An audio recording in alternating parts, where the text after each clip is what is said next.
magandang umaga. Dito tayo sa Siitan River. Ayan, so kain na tayo. Ayan, no? Ano nyo naman yung kutsilyo ni Pare Jordan, no? Ayan. Ay, di man, dakal kanya mo ng Jordan sa pangkamat ko kanya na.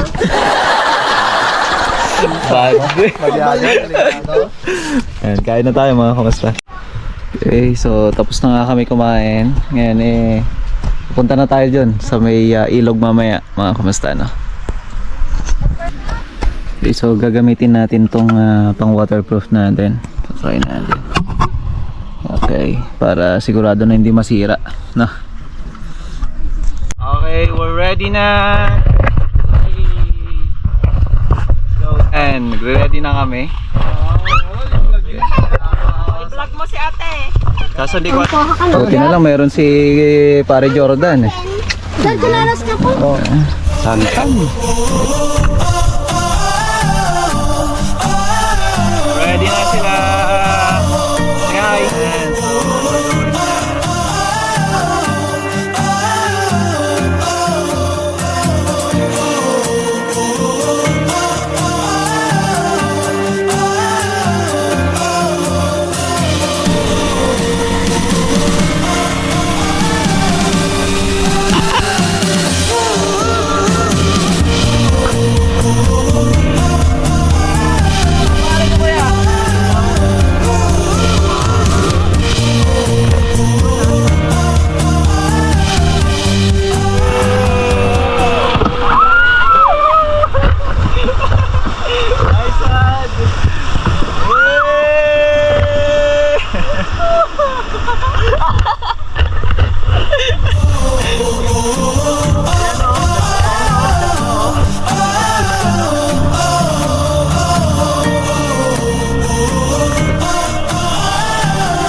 Tapos na kami nag-swimming. At ngayon nga ito, nagluluto na sila ng pananghalian natin. Wow. Yan, si Chef Boy Ido Pogi. Pinag-isipan ko pa ng gusto yan. Ano ba nga? Making Okay. Saan? Kain na tayo. Hindi mawawala sa akin yan. Lalo na pagka ganito. Kasi yan oh. Karne na sila. Yan ang ulamin ko. Kamatis, tsaka tawag yan? Sardinas. Tapos may kasamang sili. Kain na tayo. Yan, kain na tayo mga kamusta. Sa aming pumamasyal at the same time yung pagpunta natin dito sa Dipon. So kita-kita tayo sa next vlog. Maraming salamat. God bless po.